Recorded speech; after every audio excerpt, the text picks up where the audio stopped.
te adorar. Foi que eu nasci, quero viver para te servir. Usa minha vida como instrumento de louvor pra te honrar e demonstrar o meu amor por ti.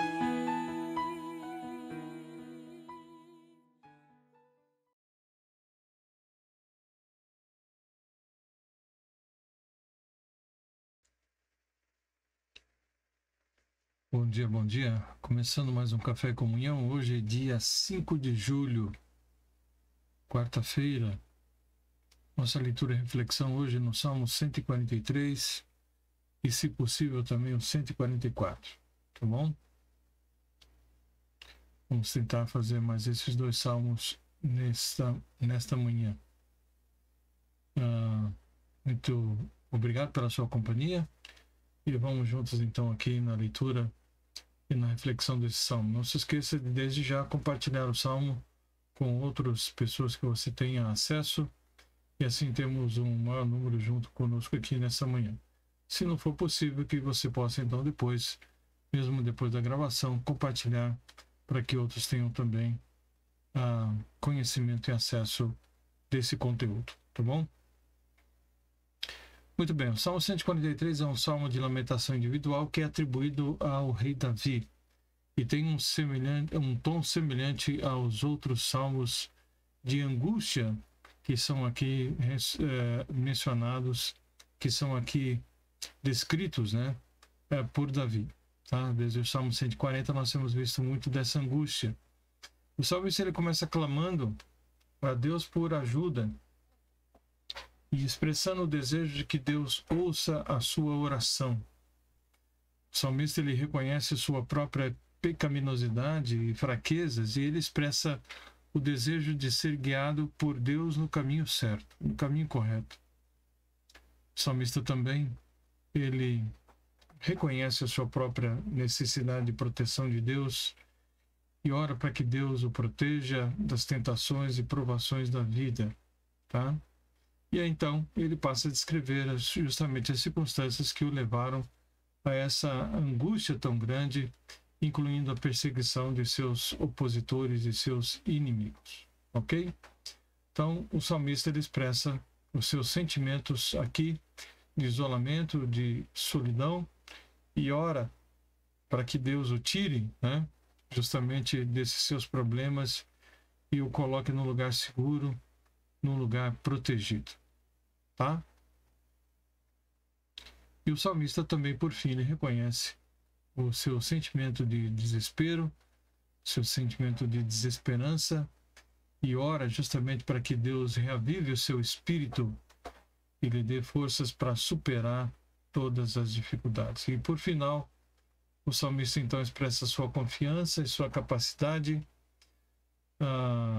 no fato de que Deus pode protegê-lo e pode guiá-lo, reafirmando assim então seu compromisso de seguir os mandamentos de Deus, a palavra de Deus. Então, de forma geral, nós temos aqui uma oração do salmista buscando orientação e proteção de Deus, né, no meio das circunstâncias difíceis que ele está vivendo, pedindo através da oração, do poder da oração, que Deus lhe traga conforto e consolo diante de situações de grande tribulação, de um coração, de uma mente atribulada.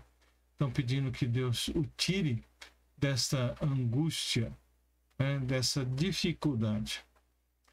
No Salmo 141 e 142 que nós lemos ontem, nós vimos que justamente a angústia de Davi, né, diante do Senhor. E aqui no Salmo 143 nós vamos ver isso de uma forma ainda mais intensa e mais profunda, tá? No Salmo 143. Aqui ele está com grande angústia e se volta para Deus, né, pedindo alívio dessa angústia na sua oração.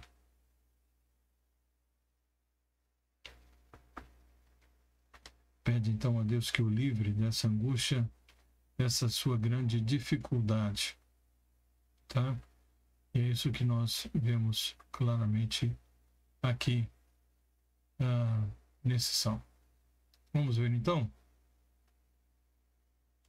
Vamos ler aqui e ver justamente esse sentimento de Davi. Ó Senhor, ouve a minha oração, inclina os ouvidos às minhas súplicas, escuta-me segundo a tua verdade e segundo a tua justiça, né? Então Davi está angustiado, ele está suplicando, ele acredita em Deus, ele acredita que Deus o escuta, né? Segundo então a verdade do Senhor. Ele pede que Deus ouça a sua oração e dê ouvidos às suas súplicas, e com base então na fidelidade de Deus é que ele justamente pede que Deus o ouça. É baseado na justiça de Deus que ele pede que Deus o ouça. A fidelidade de Deus está ligada justamente às suas promessas. E a justiça de Deus está ligada às suas ações, né? Ele cumpre aquilo que ele promete. A sua fidelidade, portanto, e a sua justiça são baseadas na aliança que ele fez então com o seu povo, e dentre esse povo, evidentemente, está o rei Davi. Davi, então, está ciente dessa aliança e dessa justiça de Deus. Por isso ele diz, e não entres em juízo com o teu servo, porque à tua vista não se achará justo nenhum vivente, né? Então ele pede, e ele está ciente da justiça de Deus e da sua própria iniquidade. Ele não apela para a sua inocência, como ele fez em outros salmos. Aqui ele apenas ele fala sobre as falsas acusações contra ele, né? Que ele está face a face com Deus, e isso causa nele uma luta, evidentemente, de exame de consciência, que também será encontrada nos remanescentes. Então ele tem uma luta aqui travada dentro da sua mente, dentro do seu coração, e ele pede ao Senhor então que seja o seu juiz, né?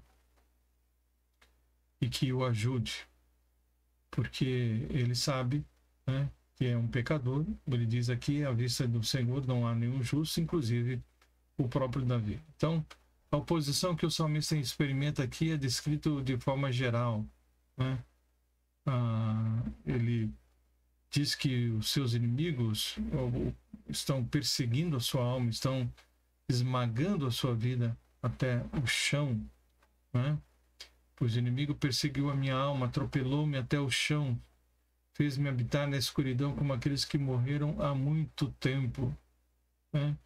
Então ele se sente como alguém que está habitando em lugares escuros, como aqueles que já morreram, ou seja, como aqueles que estão sepultados. Ele não se imagina mais na terra dos vivos, né? Como alguém que foi abandonado por Deus e foi abandonado também pelos homens. Então isso implica uma violenta perseguição. E além dessa perseguição externa, também uma pressão interna, né? Por causa dessa feroz perseguição, o seu desejo de viver está se esvaindo, está indo embora. E aí ele tem essa luta interna também com esse jogar no chão, né, a toalha. O seu espírito está sobrecarregado, né, dentro dele. E ele está desesperado, tá? O seu coração está horrorizado e parece que não há dentro dele nenhuma espécie de esperança, tá? E ele então abre o seu coração então diante do Senhor por causa dessa sua necessidade. Pois que o meu espírito se angustia em mim, e o meu coração em mim está desolado. Veja bem então o seu sentimento. Lembro-me dos dias antigos, considero todos os teus feitos, medito na obra das suas mãos. Então seus pensamentos não param. Ele se lembra, ele medita, ele reflete sobre o que Deus fez no passado, e isso pode ajudá-lo no presente, né? Ele remonta aos tempos antigos, ao trato de Deus, né, com os patriarcas, a formação do seu povo, a libertação desse povo do Egito, né? Ele medita nos feitos do Senhor, medita nas obras das mãos do Senhor, tá? para poder trazer alento para o seu coração, alívio, trazer esperança para o seu coração.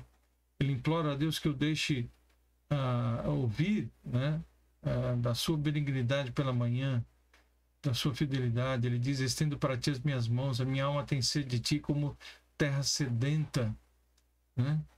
Então, interlúdio, selá, pausa. Então, ele está aqui como uma terra sedenta que necessita de água. E quando a água cai, ele absorve rapidamente, né? Então, aqui ele está em grande angústia. Ouve-me depressa, ó Senhor, o meu espírito desmaia. Não escondas de mim a tua face, para que não seja semelhante aos que descem a cova. Faze-me ouvir a tua benignidade pela manhã, pois em ti confio. Faze-me saber o caminho que devo seguir, porque a ti levanto a minha alma. Então, agora é noite na vida de Davi, né? Mas ele confia em Deus, ele não desiste da sua confiança. Afinal, a quem mais ele pode recorrer, né? A quem mais ele pode pedir ajuda? Ele pede, então, que Deus lhe ensine o caminho que ele deve andar, o caminho que ele deve seguir, né? Para que assim, então, possa caminhar com o Senhor lado a lado e ter a certeza de que o Senhor está com ele. Ele quer viver, né, para a glória de Deus, ele quer que a sua alma seja elevada, ele quer demonstrar que há esperança justamente nesse servir ao Senhor e nesse caminhar com o Senhor. Ao mesmo tempo que ele pede isso, ele sabe que existem inimigos ao seu redor tentando impedir que isso aconteça. Livra-me, meu Senhor, dos meus inimigos, fujo para ti para me esconder. Né? De onde mais ele poderá receber ajuda?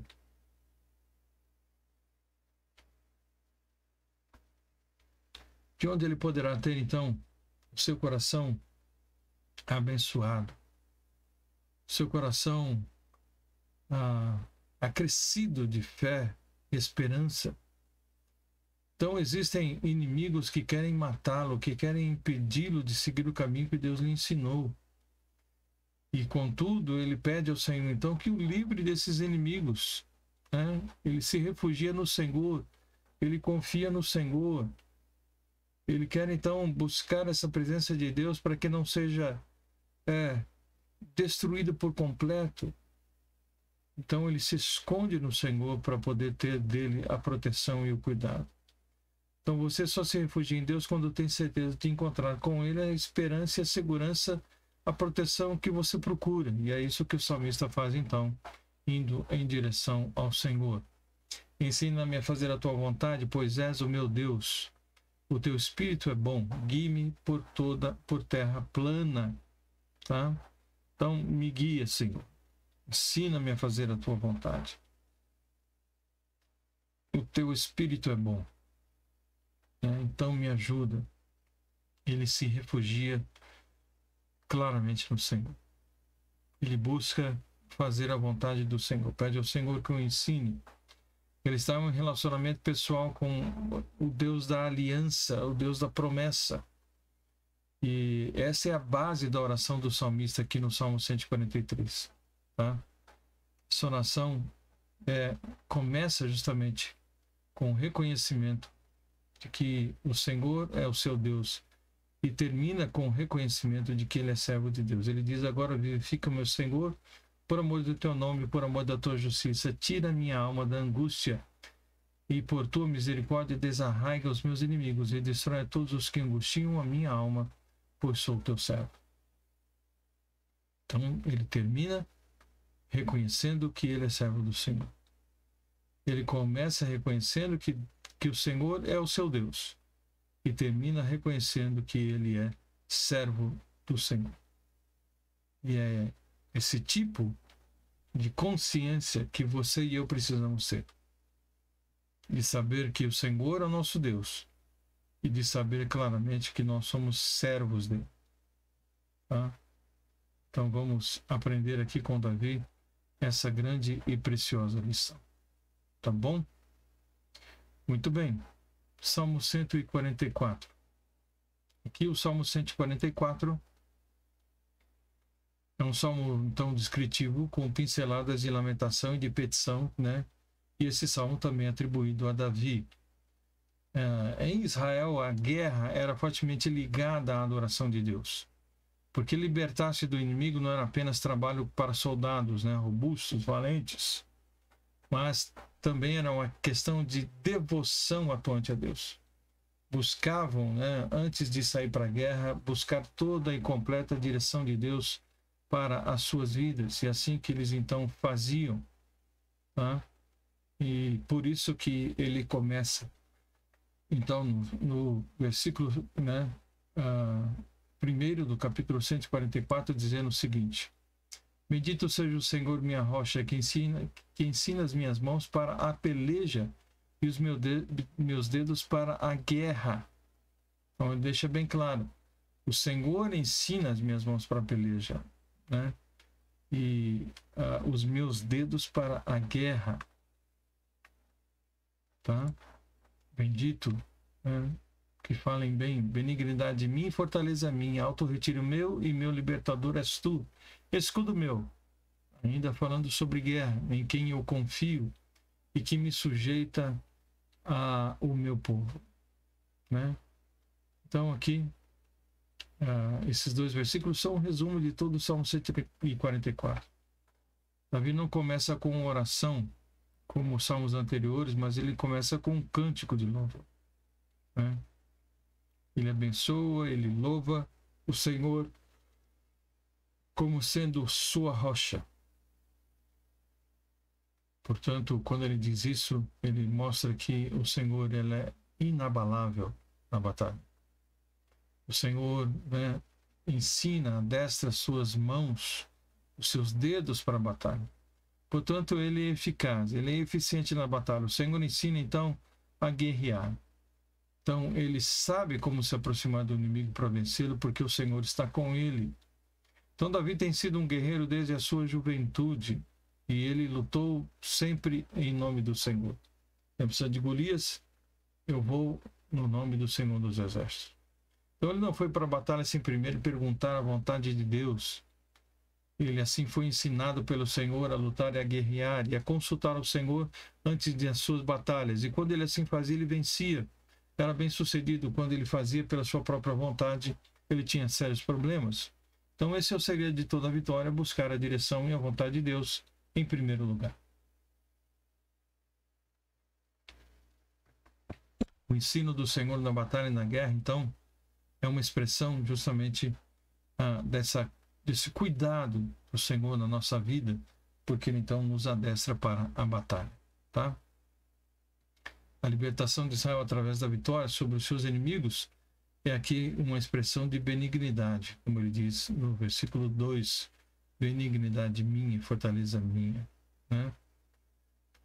Então as várias imagens aqui falam da manutenção do apoio e da redenção dada pelo Senhor. Deus é o escudo atrás do qual ele se abriga. Escudo meu, em quem eu confio, né? Que flecha ou que espada pode causar algum dano, pode atingi-lo se o Senhor é seu escudo. Então o inimigo primeiro tinha que eliminar a Deus. E como isso é impossível, então Davi está completamente seguro, está inabalável, né? É alguém que não tem nenhum tipo de vulnerabilidade, né? E nenhuma arma pode alcançá-lo, porque o Senhor está à sua frente. Então Deus é o seu refúgio, e ele está perfeitamente salvo dos seus inimigos. Senhor, que é o homem para que o conheças, e o filho do homem para que os estimes. O homem é semelhante à vaidade, os seus dias são como a sombra que passa. Então aqui ele compara o homem com uma sombra que passa, um sopro, né? Você não vê um sopro, você não vê uma respiração. Quando está muito frio, e aqui em Curitiba é muito comum isso, né? Você vê o vapor, mas apenas por um momento ele desaparece rapidamente, sem deixar vestígio. Então a sombra é igualmente ilusiva e passa rapidamente também. Para uma sombra não há espera, ela passa rapidamente. Então, percebendo a sua própria impotência e a sua futilidade, né, ele pede ao Senhor que ajude contra os seus inimigos.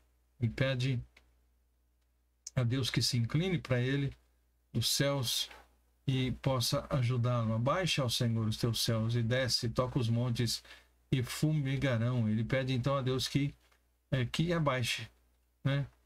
Que desça até aqui, que toque os montes, né, com o seu poder. Então as montanhas, ele diz, vão fumegar, né? Então esse impressionante fenômeno natural mostra que o Senhor então desceu e ele usa essas figuras para isso. Davi aprendeu com o Senhor como lutar e como guerrear. E na verdade isso significa que ele tem uma visão de como o Senhor luta. E aí, baseado nessa visão, ele também pode lutar e tem insights sobre como agir e como lidar com os seus inimigos. Ele pede então a Deus que o ajude, vibra os teus raios e dissipa-os, envia as tuas flechas e desbarata-os. Então usa essas figuras, usando raios, usando flechas, para poder então mostrar como o Senhor então tem o alvo certo, né? Como o Senhor pode disparar nesses alvos, nesses inimigos e atingi-los com toda certeza, sem que eles tenham possibilidade de reação. Tá?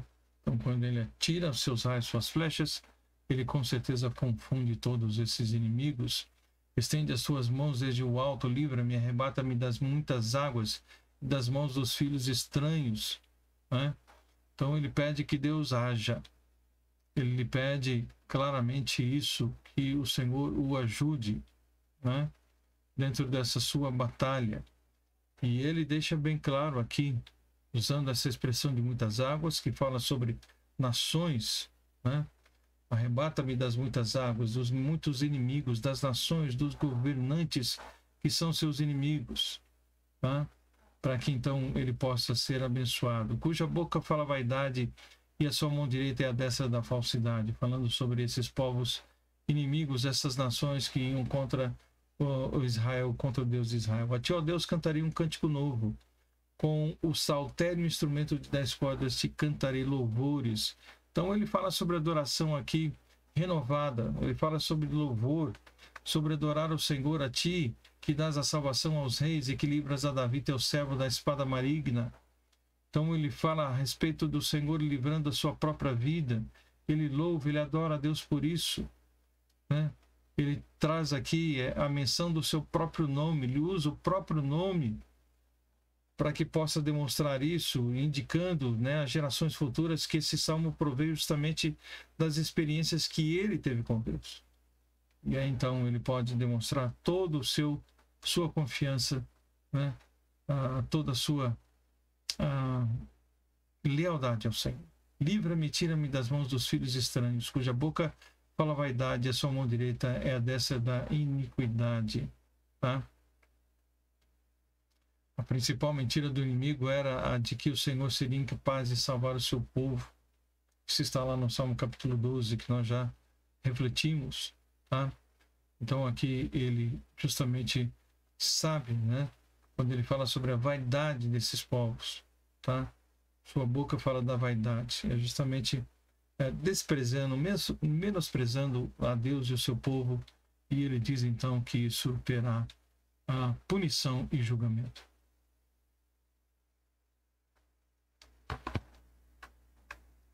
Para que os nossos filhos sejam como plantas crescidas na sua mocidade, para que as nossas filhas sejam como pedras de esquina lavradas à moda do palácio, para que as nossas despensas se encham de todo provimento, para que os nossos rebanhos produzam a milhares e a dezenas de milhares nas nossas ruas, para que os nossos bois sejam fortes para o trabalho, para que não haja nem assaltos, nem saídas, nem gritos nas nossas ruas. Bem-aventurado o povo ao qual assim acontece. Bem-aventurado é o povo cujo Deus é o Senhor. Então a imagem aqui é claro, né? Justamente de todo o cuidado de Deus para com o seu povo. Ele fala sobre muitas coisas aqui nesses últimos versículos, tá? Ele mostra sobre o cuidado de Deus para com a nação de Israel, provendo tudo o que eles tinham de necessidade. Ele diz que bem-aventurado é o Senhor, bendito é o Senhor, feliz é o povo que realmente adora o Senhor e que se coloca à plena disposição do Senhor, né? Então, a bem-aventurança de que fala Davi aqui refere-se não só ao bem-estar externo, que a quem assim sucede, mas como também a paz interior, cujo Deus é o Senhor. Então ele fala sobre muitas situações aqui nesses últimos versículos de bênção de Deus, sobre todas as pessoas, sobre a nação, sobre tudo aquilo que Deus criou, sobre os animais, sobre a agricultura, né? Sobre os alimentos, então sobre todas as coisas. E diz então ao final que justamente a paz interior, porque feliz é aquele cujo Deus é o Senhor. Feliz é a nação, feliz é o povo que tem a Deus como seu Senhor, né? Porque terá dele toda a provisão e todo o cuidado necessário, conforme vimos então nesses versículos finais. Tá bom? Então que Deus abençoe a sua vida nesse dia, abençoe a cada um de nós, que tenhamos então, olhando para esses dois salmos, a plena confiança de que o Senhor então cuida de nós, que Ele vai cuidar desse seu dia, dessa quarta-feira, vai cuidar de todos os seus dias, porque essa é a sua promessa, a sua aliança. Ele deixou claro que nunca nos deixaria, nunca nos desampararia, e Ele promete aquilo que Ele cumpre. Nós possamos confiar de que Ele adestra as nossas mãos, né, os nossos dedos para a guerra, né? Temos inimigos com os quais nós enfrentamos, e o pior deles, né, o inimigo das nossas almas, mas o Senhor nos garante a vitória, aliás, já nos garantiu na cruz do Calvário, e que nós possamos então assim viver a cada dia na certeza de que o Senhor está conosco e de que o Deus de Jacó é o nosso refúgio. Tá bom? Que Deus abençoe, que tenham todos uma boa quarta-feira debaixo da graça e da orientação do Senhor. Pai, muito obrigado por essa manhã, obrigado pelo teu cuidado, obrigado a Deus pela fidelidade, pela proteção, pelo cuidado do Senhor para com as nossas vidas, e que nós possamos, ó Deus, estar sempre louvando e engrandecendo o nome do Senhor, como o salmista aqui o fez, e assim, ó Deus, possamos testemunhar em todo o tempo, em todo lugar, que nós servimos ao Senhor e que o Senhor é Deus glorioso, Deus bondoso, Deus que não perde as suas batalhas. Ajuda-nos, portanto, orienta-nos durante esse dia. Assim oramos em nome de Jesus. Amém. Deus o abençoe ricamente, que todos tenham então uma boa quarta-feira, debaixo da proteção, do cuidado do Senhor. E amanhã, Deus permitindo, estaremos juntos mais uma vez com mais 2 salmos para podermos refletir e ler na manhã de amanhã. Tá bom? Um forte abraço a todos vocês, que Deus abençoe e até amanhã, se Deus assim nos permitir.